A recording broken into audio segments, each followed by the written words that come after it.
Hey everyone, and welcome to another Game Explained discussion. I'm your host, Derek Bittner, and I'm joined today by Joe Merrick of Serebii.net to discuss the third episode of Pokémon Generations, The Challenger. So let's get started.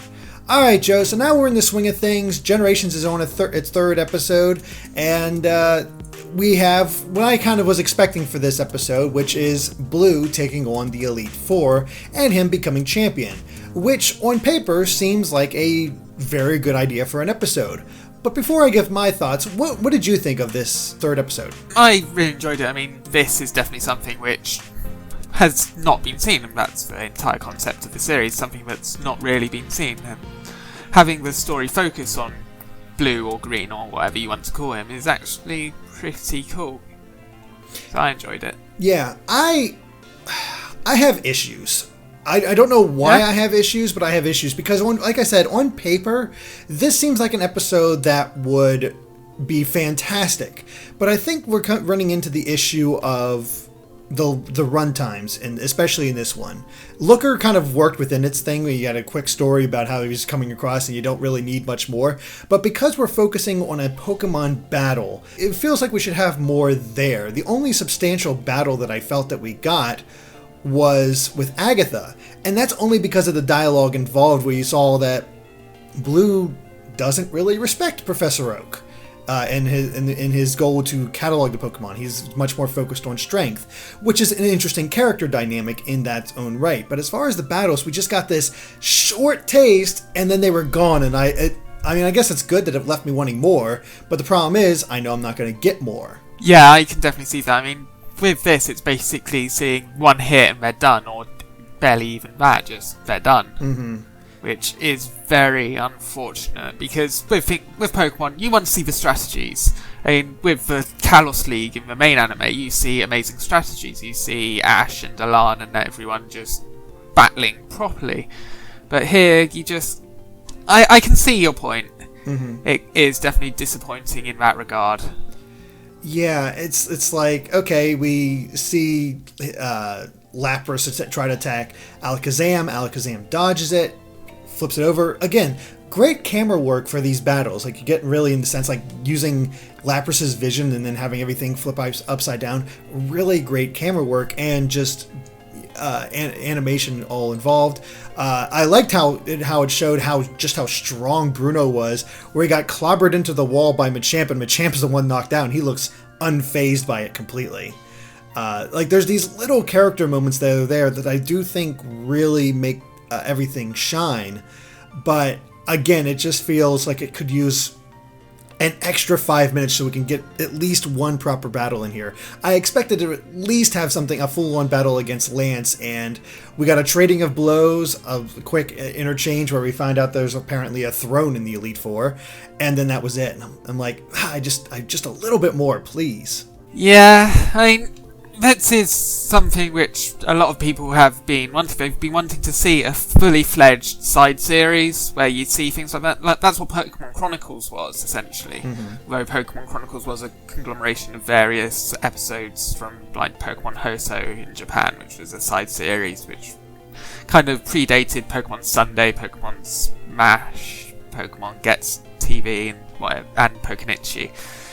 But really, people want to see stuff away from Ash. They want to see cool stuff away from Ash. And with the short runtime, I don't know if we'll see too much cool stuff. Like, we'll see cool stuff, but we will constantly be thinking, I want more of this, I want more of this, I want more of this. Yeah, that is sort of the trap we're falling into. But like I said, I think my favorite episode so far for Generations, and granted it's only 3 episodes in, is Looker's episode. I felt like they did a good job of telling a complete story and not leaving me like, man, I wish there's just a little bit more in there. No, it felt like it used its time well to tell a complete side story. The Challenger, like I said, it has some great moments. Like I said, I love the moment between Blue and Agatha. That was a great moment and nice little bit of character interaction where I wasn't really expecting it. So I do want to go back to a point that you brought up in the previous discussion that we had about Generations, though, in that especially now that we've seen all of this, I wasn't sure if they're going to break up the Elite Four battles or not. But really, all we have left, I believe, is that scene with the 3 legendary dogs on the burned tower, correct? From the trailer? Yeah, memory serves, that's pretty much it. And that kind of gets me excited, because it's like, what's going to come next? I mean, we've got the poster, we've got Cyrus, we've got Getsis, we've got AZ, we've got the primal Groudon and Kyogre, so we know there's going to be stuff like that coming, but we have no idea what context. Like, will we see Archie and Maxie trying to awaken Groudon and Kyogre? Mm-hmm. Will we see what happened to Cyrus after he fell into the distortion world? Yeah. Stuff like that. That would be a definite cool thing to see. Yeah, I think that's where a lot of the potential lies. Now, do you think with those cases, will they show Red as the sort of their antagonist, or are they going to show, well, not the antagonist, but I guess antagonist to the bad guys, but or are they actually going to show some of the other player trainers that we've had over the years? That's sort of my big question, because I would like to see the other trainers highlighted. Yeah, that is definitely a loaded question. I mean, with the first episode of Pokemon Generations, it seemed like Red was being used as the personification of the player character going through all the generations. But if they're going to be more story focused, then I think they may need to go with the specific character from that specific game. Mm-hmm. Especially if you're like sort of telling side stories of that game. The people who played that game are more familiar with that character. And I think it could even be more interesting to see both trainers there. Like both the female and male options there working together to take on take on Archie and Maxie, or Cyrus or whatever. I still fully believe in the potential of Pokemon Generations, and I think we're going to get some really good stuff. So I'm not completely down on the concept yet. I don't think it's going to be a bust, because as I said, the animation is still gorgeous. Yeah. I'm curious to see exactly what they'll do in the future. Yeah, that's just what makes me more excited about the series. Mm-hmm. Absolutely.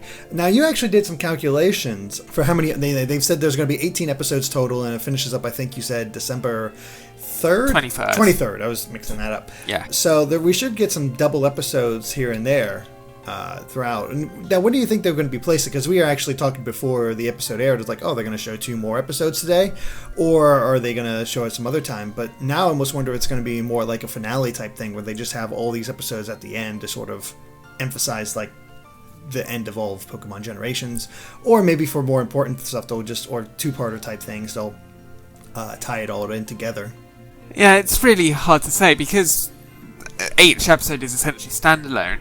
It's a bit hard to say whether it'll be right at the end, which is now looking likely. It will probably end with a double bill on the 23rd, because we do have, it would be week 16 on the 23rd or 15th, mm-hmm. and we already had 1 double episode, and so that leaves 2 more episodes needing to be done. Yep. But I don't know how they're going to do it. Maybe they'll just randomly do it just to throw us off. That could be. It's just like, this will work. This will, it's after Thanksgiving or something like that, or American Thanksgiving. Here you go, have an extra episode. Even though I doubt that's going to be there in their mindset. It's just, I'm sure they have this all planned out already.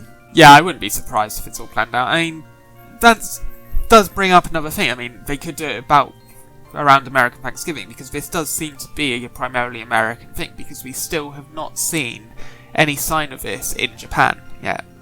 Which is extremely strange to me, like, that they're focusing so much on the American side of things with this Pokemon Generations.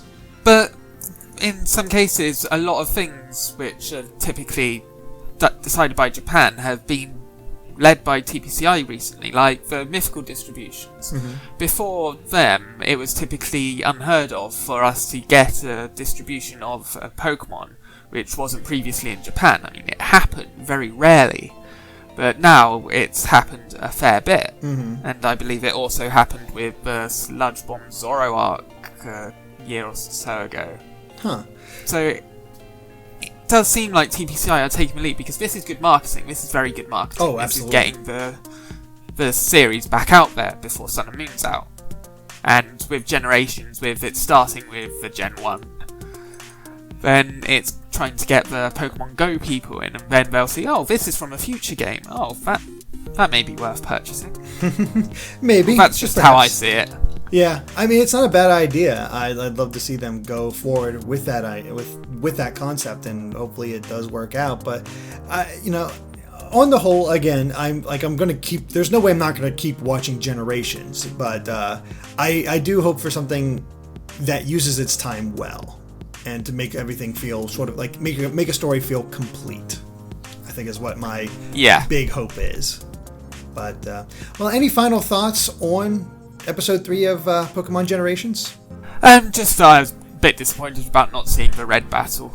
Yeah, that would have been nice, but that's why you got to watch Pokemon Origins. Yeah, but what is interesting is how that they're in their fire red and leaf green attire rather than their red and green attire. That is true. That reminds me, one quick thing before we end this off. Did Blue look a lot older than 10 in this? Like, he looked like he was in, like, 14, 15. Yeah, but that's definitely something which does strike us as a bit odd. But then again, that's just...